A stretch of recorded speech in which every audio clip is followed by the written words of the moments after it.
From childhood, our lives are wrapped in cotton. Cotton comforts, clothes, cleans, protects.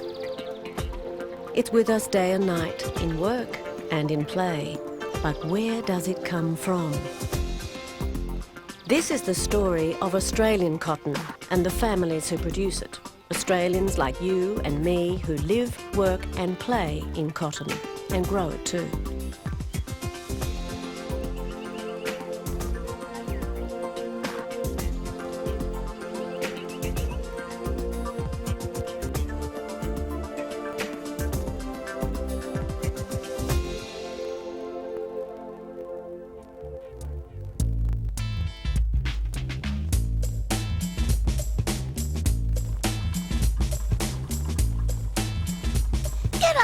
The name's Bud Burst, but you can call me Shirley. Oh, don't ask why. It's a long story, that one.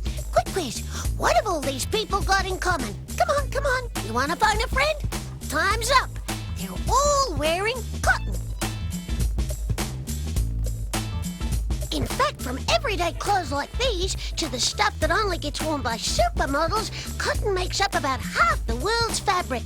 You people live in cotton from day one. What are you wearing now? I'll bet you anything you like there's cotton in your clothes, unless you're into just wearing plastic raincoats, which would be really, really weird.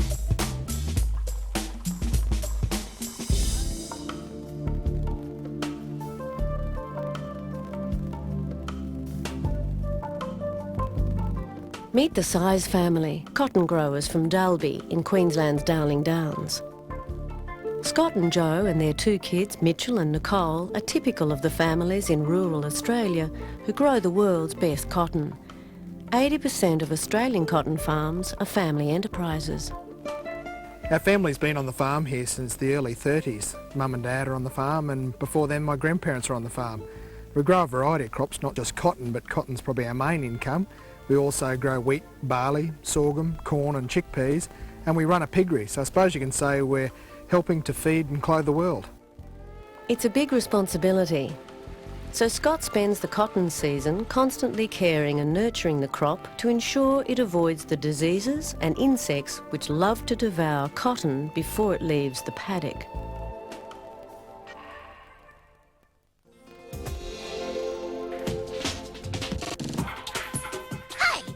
Do you reckon farmers have grown cotton? 500 years? Since Columbus, maybe? Way off. People first grew cotton as a crop 5,000 years ago in Pakistan.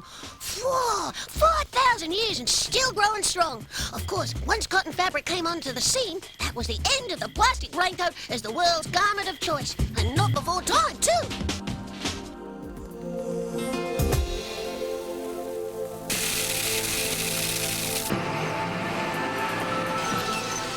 When a farmer plants a cotton seed, it takes 5 to 10 days for the plant to emerge. After less than a month, the first flower buds or squares are starting to appear.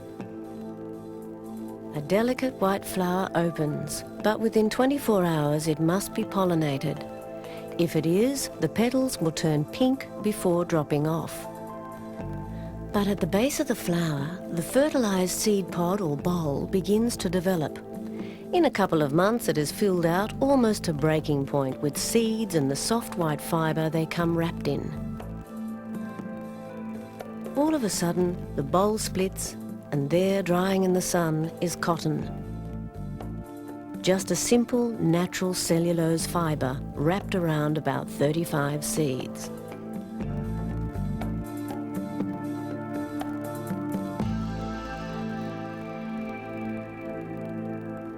To cotton farmers like Scott Size, it sometimes seems like there's not a bug in the world that doesn't want to eat their precious plants.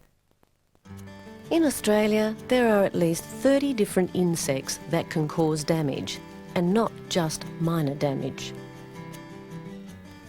Without effective ways of protecting cotton from insects, weeds and disease, the world would produce nowhere near the cotton it needs. Pesticides are used in all sorts of farming, and with only one exception, the chemicals cotton growers use are used by other farmers as well to grow a host of food products like wheat, vegetables and fruit. again. You know, cotton used to be picked by hand, and in some parts of the world it still is. Hard work, that. But here in Australia, it's done using big machines.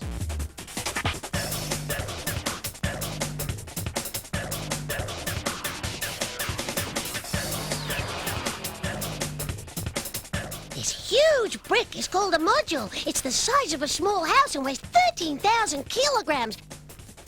Know how many t-shirts that'd make? About 70,000. With that many t-shirts, you could wear a different one every day for nearly 200 years. You'd need undies and jeans and other stuff too, but 200 years worth of t-shirts wouldn't be a bad start.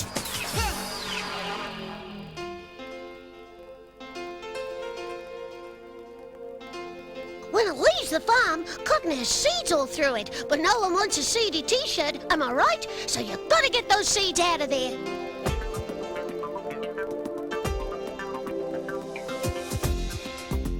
Separating the seeds from the cotton fibre, or lint, happens at a place called the gin, which is a short form of the word engine. Even though it takes up most of the space and gets most of the glory, the lint is only about 35% by weight of the cotton harvest. The seeds are high in oil and are a valuable raw material for a host of vegetable oil products and cosmetics, as well as stock feed.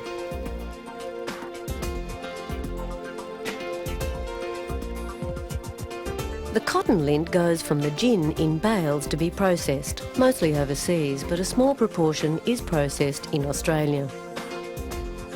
Cotton which is to become fabric gets combed to make the fibres run parallel, then drawn out into thin strands before spinning into yarn.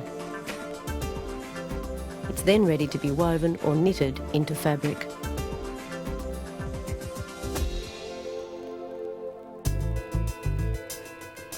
Australia produces just 5% of the world's cotton, and practically all Australian cotton comes from inland New South Wales and Queensland. There are also trial areas of cotton near Katherine in the Northern Territory and on the Ord River up in Western Australia. But cotton is grown in more than 90 countries around the world, most of them developing nations. 80% of the world's cotton is grown in China, USA, India, Uzbekistan and Pakistan. Although Australia's cotton production is small, it is the third largest exporting nation, behind the USA and Uzbekistan, because Australia exports more than 90% of its cotton. You know what's weird? Even though hardly any Australian cotton stays in the country, Australians use more cotton per person than anyone else. Why? Because in Australia's climate, the cool properties of cotton are just ideal.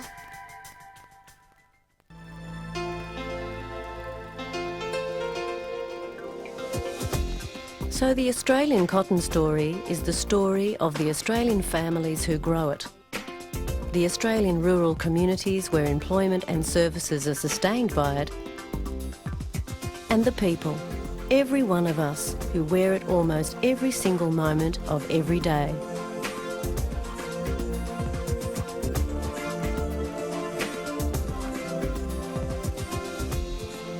Australian cotton, good for this country, loved by the world.